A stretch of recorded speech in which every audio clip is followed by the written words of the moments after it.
ఈరోజు రెండు విషయాల మీద మాకు ఇక్కడ గ్రామ సభ పంచాయతీ సెక్రటరీ గారు ఆధ్వర్యంలో నిర్వహిస్తూ ఉన్నారు. ఒకటి స్వచ్ఛ సంక్రాంతి అని చెప్పేసి, రెండోది బీబీజీ రామ్జీ అనే కొత్త చట్టం, వికసిత భారత్ గ్యారంటీ రోజ్గార్ ఆజీవికా మిషన్ గ్రామీణ అని చెప్పేసి ఇంతకుముందు మహాత్మా గాంధీ జాతీయ గ్రామీణ ఉపాధి హామీ చట్టాన్ని పేరు మార్చి ఈ పేరుతో ఈరోజు మన ముందుకు తీసుకొస్తా ఉన్నారు. ఇంతకుముందు కేంద్ర ప్రభుత్వం ఈ యొక్క పథకానికి 190 రూపాయలు ఇస్తే 10 రూపాయలు రాష్ట్రం పెట్టుకొని ఈ పథకాన్ని కొనసాగించారు. ఈ చట్టాన్ని మనం ఒక అప్లికేషన్ పెట్టుకుంటే మాకు 15 రోజుల్లో పని కావాలని చెప్పి ఒక అప్లికేషన్ పెట్టుకుంటే 15 రోజుల లోపల మనకు పని చూపిస్తారు. సార్ చెప్పారు ఇందాక. అలా వాళ్ళు పని చూపిన పక్షంలో మీకు నిరుద్యోగ వృత్తి కూడా అవకాశం ఉంది అని చెప్పారు. సార్ చెప్పారు. ఆ మాట ఇందాకనే సార్ గారు చెప్పారు. మహాత్మా గాంధీ జాతీయ గ్రామీణ ఉపాధి హామీలో ఉన్నటువంటి అన్ని విషయాలు సార్ చాలా క్లుప్తంగా మనకు వివరించారు. మనం ఇప్పుడు ఏం చెప్తున్నామంటే ఆ చట్టాన్నే కొనసాగించండి. ఈ చట్టం వల్ల మాకు ఉపాధి హామీ కూలీలకు నష్టం. ఎలా నష్టం అంటే, మనం ఆ చట్టంలో అప్లికేషన్ పెట్టుకుంటే పని చూపించేవాళ్ళు వలసలు కాకుండా వలసలు నివారించేదానికి ఈ చట్టాన్ని తీసుకొచ్చారని చెప్పి సార్ చెప్పారు. మనకు అలాంటి వెసులుబాటు ఉండింది. 90 రూపాయలు నూటికి కేంద్ర గవర్నమెంట్ ఇచ్చేది. కానీ ఈరోజు అట్లా 60 రూపాయలు మాత్రమే కేంద్ర గవర్నమెంట్ ఇస్తుందంట. 40 రూపాయలు నూటికి మన రాష్ట్ర ప్రభుత్వం భరాయించాలంట. ఆ 40 రూపాయలు కూడా ముందు 40 రూపాయలు రాష్ట్రం ఇస్తేనే కేంద్రం 60 రూపాయలు ఇస్తుందంట, లేకపోతే ఇవ్వదంట.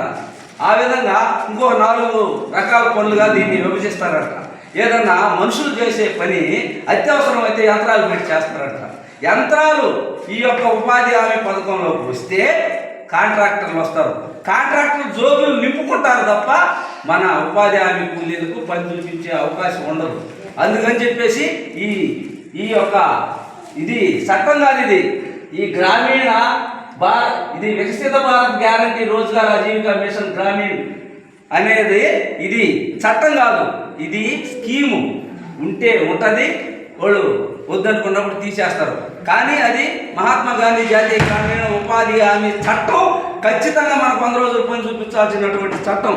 మనం అనేక పోరాటాలు చేసాం. వ్యవసాయ కార్మిక సంఘం తరఫున 200 రోజులు పని దినాలు కల్పించండి, 600 రూపాయలు కూలి పెంచండి అని చెప్పేసి మనం అనేక పోరాటాలు చేసాం. ఎందుకు పోరాటాలు చేసామంటే, మన పక్కనే ఉన్నటువంటి కేరళ రాష్ట్రంలో communist government, CPM party government ఉంది. అక్కడ 600 రూపాయలు రోజు వేతనం ఇస్తారు. అక్కడ ఫీల్డ్ అసిస్టెంట్కి 20,000 జీతం ఇస్తారు, బండి ఇస్తారు, ఆయనకి పెట్రోల్ ఇస్తారు. కానీ ఈ రాష్ట్రంలో ఆ పరిస్థితి లేదు, ఎక్కడా లేదు ఈ దేశంలో. అది ఒక్క కమ్యూనిస్ట్ గవర్నమెంట్ అయినటువంటి కేరళలో ఉంది. అదే విధమైనటువంటి పరిస్థితి ఈ రాష్ట్రంలో కూడా తీసుకురావాలని చెప్పి వ్యవసాయ కార్మిక సంఘం తరఫున మనం అనేక పోరాటాలు చేస్తే ఈరోజు 125 రోజులు పెంచామని చెప్పి ఒక మాట చెప్పి, ఇంతకుముందు మీకు 10 వారాల డబ్బులు రావట్లేదు కానీ ఇప్పుడు వస్తాయని చెప్తున్నారు. పనే చూపించలేని వాళ్ళు ఈ రాష్ట్ర ప్రభుత్వం మీద భారం వేసేటటువంటి ఈ కేంద్ర ప్రభుత్వం ఇది జరపడం ఖాయమా? జరగదు.